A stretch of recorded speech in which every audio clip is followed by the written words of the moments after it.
The mass of a box measured by grocers balance is 2.30 kilogram. Okay, grocers balance means simple जो beam balance होता है, तो इससे major किया गया बॉक्स के मास को और ये आया 2.30 kilogram. Two gold pieces of mass is this, एक गोल्ड पीस का मास ये है इतना ग्राम और एक दूसरे का इतना ग्राम है, ये बॉक्स में ऐड किए गए। क्वेश्चन है what is the total mass of the box, box का टोटल मास हमने बताना है, यानी तीनों को ऐड करना है। और जो बी पार्ट है उसमें the difference in the masses of the pieces, तो जो ये दो पीस हैं गोल्ड के, इनका डिफरेंस क्या होगा, यानी हमने क्या करना है, इन दोनों को माइनस करना है। और फाइनली ये लिखा है कि करेक्ट सिग्निफिकेंट फिगर्स में आंसर निकालना है। तो देखो यहाँ पे दो ही चीज़ हो रही हैं, एक एडिशन है और एक सब्ट्रैक्शन है। और एडिशन और सब्ट्रैक्शन में सिग्निफिकेंट फिगर्स का क्या हिसाब होता है, वो होता है minimum number of decimal places. तो ये बेसिक कॉन्सेप्ट अपने ध्यान में रखना, हम इसे अप्लाई करेंगे। ओके, तो सबसे पहले हमने जो ए पार्ट है उसमें क्या करना है, इनको हमने ऐड करना है। तो यहाँ पर हमने जो बेसिक इन्फॉर्मेशन क्वेश्चन में है वो लिख दी है। अब यहाँ पर एक चीज़ जो आपने नोटिस करनी है, be careful about it, okay, कि जो इनका यूनिट है ये किलोग्राम में है और यहाँ पर ये ग्राम है। तो हम तो इनको एक यूनिट में रखना है, सेम यूनिट में कन्वर्ट करना है। तो या तो सबको किलोग्राम में कन्वर्ट करो या सबको ग्राम में कन्वर्ट करो। तो अगर हम इसको ग्राम में कन्वर्ट करें, 1000 का मल्टीप्लाई करना पड़ेगा और ये हो जाएगा 2300 ग्राम, बाकी दोनों ग्राम में ही हैं। तो total mass of the box, इनको ऐड कर देंगे 2300, ये तो बॉक्स का अपना खुद का मास है, और जो दो गोल्ड के पीस उसमें रखे,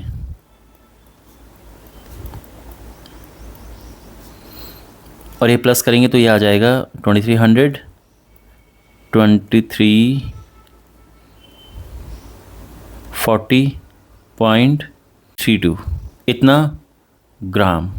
तो इसको टोटल करके आ गया, लेकिन हमने करेक्ट सिग्निफिकेंट फिगर्स में इसका आंसर फाइंड करना है। और यहाँ पर बिकॉज प्लस हो रहे हैं तो एडिशन में क्या रूल होता है कि least number of decimal places के हिसाब से देखते हैं कि जिसमें सबसे कम डेसिमल प्लेसेस है, आंसर में भी वही आता है।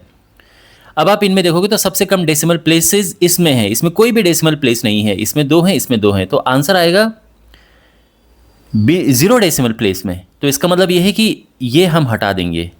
ओके, बाय द वे यहाँ पे अगर 9 ऐसा कुछ होता तो हम राउंड ऑफ करके इसको 1 कर देते, बट बिकॉज ये 3 है एंड 2, तो इसको हम सीधे हटा देंगे और ये आ जाएगा 2340 ग्राम टू करेक्ट सिग्निफिकेंट फिगर्स। ये हमारा आंसर है ग्राम में। बट अगर आपको एक किलोग्राम में फाइंड करना होता तो फिर कैसे करें, तो आप सबको किलोग्राम में कन्वर्ट करते। तो उस केस में क्या होता, ये तो खैर ऑलरेडी किलोग्राम में है, इसको किलोग्राम में कन्वर्ट करते तो 1000 से डिवाइड करना होता, तो ये 0.02015 किलोग्राम और ये 0.02017 किलोग्राम।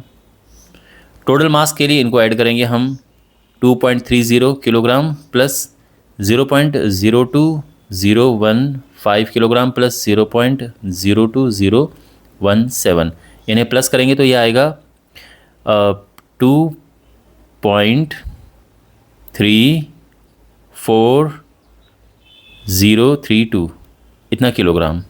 और अब हमने इसे लिखना है करेक्ट सिग्निफिकेंट फिगर्स में।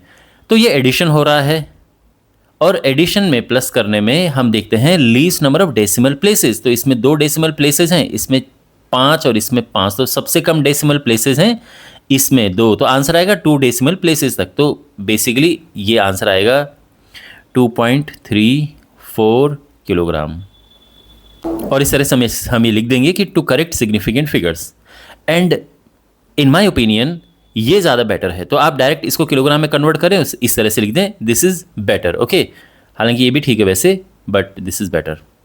अब इसका बी पार्ट करना है हमने। बी पार्ट में हमने जो 2 पीसेज हैं उनका डिफरेंस फाइंड करना है, difference in the masses of the pieces. एक पीस का मास है 20.17 ग्राम, 20.17 ग्राम, और दूसरे का है 20.15 ग्राम। तो बड़े वाला मास पहले लिखेंगे और ये बाद में, हमने इनका डिफरेंस फाइंड करना है और ये आ जाएगा सिंपली 0.02 ग्राम। और हमने अब इसको करेक्ट सिग्निफिकेंट फिगर्स में लिखना है। तो बिकॉज ये माइनस हो रहा है तो हम देखते हैं least number of decimal places. तो इसमें 2 डेसिमल प्लेसेस हैं, इसमें भी 2 डेसिमल प्लेसेस हैं, तो आंसर में 2 डेसिमल प्लेसेस आने चाहिए, और जो बिल्कुल ठीक है। ये हमारा आंसर आ गया है।